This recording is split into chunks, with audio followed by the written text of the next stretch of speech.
Henry, very good morning to you. Good morning. On the face of it, I don't know if you're up there at the moment, on the face of it, it looks a pretty sort of sparsely attended event, and a lot of journalists are already making the point that it's nothing like even last year's conference, and certainly nothing like any conference they've seen before when the Tories were in power. It's all looking a bit bleak, is what I'm hearing. No, I am in Manchester. That's why I'm in this slightly bleakly lit hotel room, because the desk lamp isn't working. So I'm in the shadows. No, it is. I mean, last year's conference, obviously, there were a couple of factors, I think, which lent it a slight sort of cartoon character running on air quality.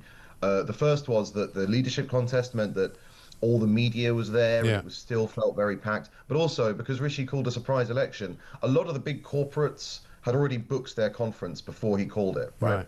And so last year's conference really didn't feel all that different to a conference when we were in power. Now it very much does feel like an opposition conference, and like a new to opposition conference. Everything is quieter, everything is less packed, the sort of main hall is smaller. Yeah, and I guess that's an inevitability, because the money leaves, doesn't it, as government ceases to exist, I suppose, and the money all goes elsewhere. But I mean, in terms of the mood, I mean, one of the things that I found it fascinating yesterday was that the Tories don't yet seem to have learned from their mistakes. You know, when Kemi Badenoch comes out and starts talking a bit tougher on immigration, starts talking about leaving the ECHR, starts talking about deporting 150,000 people a year, suddenly the wets come out of the woodwork again and say, oh, we shouldn't be doing that. No, that's not what we want. You know, sort of pitting them against the voters, if you like. Yeah, I mean, this is a problem with the way that Kemi Badenoch went about the leadership contest, frankly, because the way that she did that is that she didn't offer a diagnosis, she didn't offer any policy prescription. You know, whether you like him or dislike him, Robert Jenrick ran for the leader on things like the ECHR, and if he'd won, the MPs would have had no excuse because he'd have a mandate. Whereas Kemi, what she said was, I don't know what the problems are, but I'm an engineer, I know how to find them. And that let her scoop up a lot of votes, and it won her the leadership contest. But it now means that Tory MPs, a lot of them basically used her candidacy as a snooze button, if you like, on the ideological contest that needs to happen. And so now that she is trying to make these quite big policy calls, a lot of the MPs, including mostly the MPs who supported her, they say, well, I didn't vote for Kemi Badenoch to be leader so he could leave the ECHR. Right. And that's the challenge that she's going to have to navigate now. And that is the problem. And it appears, whether rightly or wrongly, it appears as well that her policy, certainly on immigration, and even their policy on saving 47 billion that Mel Stride came out with this morning on welfare and foreign aid, is very much driven by a sort of fear of reform. Yeah, I mean, one of the funny things is that the Conservative policy review isn't meant to be over yet. According to the timetable that I had, this policy review, which was too slow. I think, you know, the Conservative Party, I've said for a while, needs policies before anyone can listen to it. But it wasn't really meant to be reporting at this point. It was meant to be next year. But what they've realised is that they need things to say, and so there are just this complete flurry of announcements. And I do worry that they're leaving some hostages to fortune. So, for example, Kemi Badenoch has said now that they've done the homework, you know, she could answer any question about the technical detail of the plan to leave the ECHR. And when she said that, I just caught sight of a couple of the people who I knew were working on the party's ECHR report. They looked slightly horrified, because that's not what they've done. They've created the party document is about why we should leave, not how we should leave. Right. So they are actually rushing, and I think this is somebody trying to shore up their leadership. Yeah, well, she's sort of covering her backside from what she said before, isn't she? Because, I mean, when I interviewed her shortly before she won the leadership contest, she was talking about, you know, well, we'll wait and see. You know, I'm not ruling it out, but I don't necessarily want to say I want to leave the ECHR until I've seen, you know, how that would affect us and how much it would cost us and all of this, you know. So she's kind of, you know, reverse I don't know, judging herself, if you like, by saying, well, now we've waited long enough, now I can tell her this is why we want to do it, which is not the process. You know, the process is clearly that she's decided there's a political necessity here, and you need to say this, otherwise people are just going to walk away.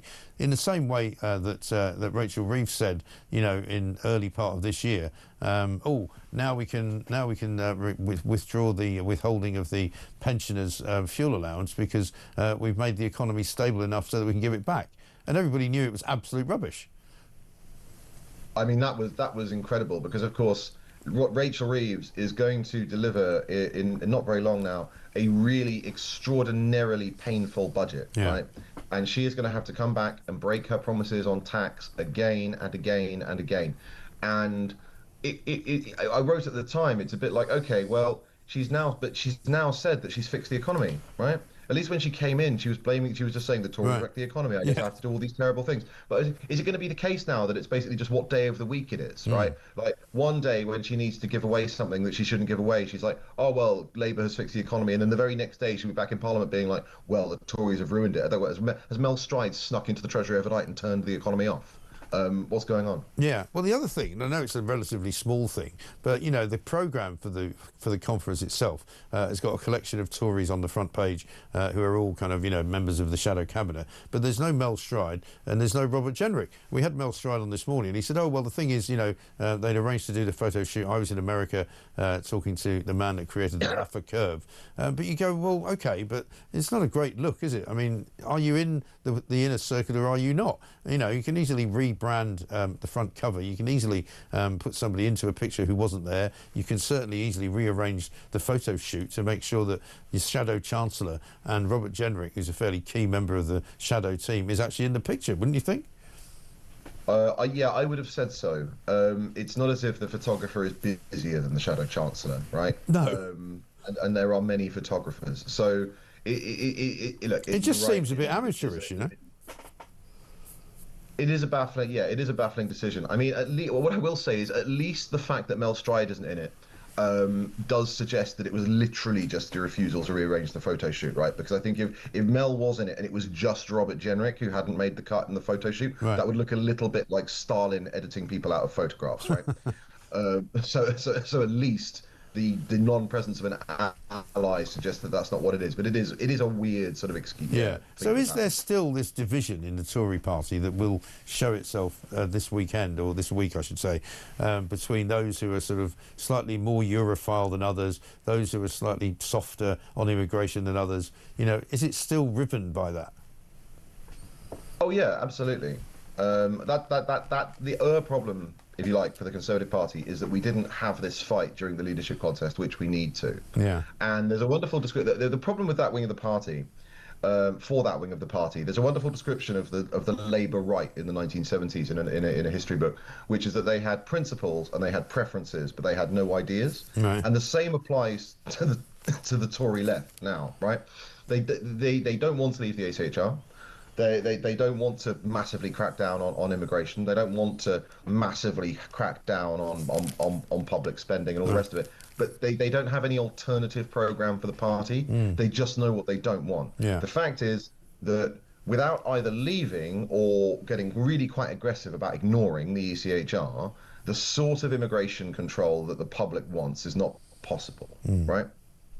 And if you want to make the case for not, if you want to make the case for staying in the ECHR and for obeying all of its diktats, because of course Tony Blair didn't. Britain can just ignore the ECHR, but then you need to accept that you can't deliver immigration reform. But they won't do that, right? Because that would be political suicide. So they're sort of adrift. The politics of this country has moved so far from where it was when they started out, and they haven't caught up yet. No, and partly the reason the country has moved is because of the way that the Tories mishandled it all when they were in charge. Oh, for sure. I mean, this is the thing, right? The tens of thousands pledge, right? Made in 2010, made again in 2015. David Cameron never even tried to hit it, right?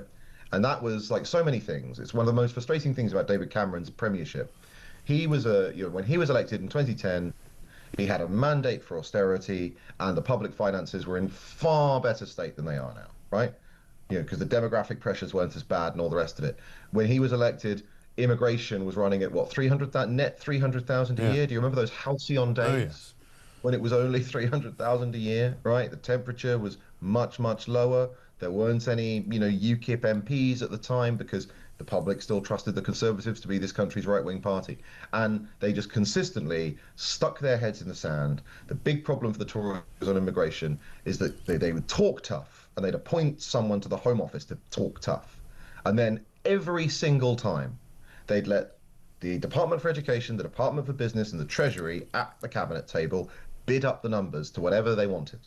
Yeah. And now the public don't take the Tories seriously. That's the problem. Henry, good to talk to you. Thanks very much indeed. Henry Hill there with his column on page 10 of The Sun today, Spotlight Time for Last Chance Kemi. And he's right. I mean, what does she do? Or what does she do if it remains as irrelevant as it currently is, the Tory party?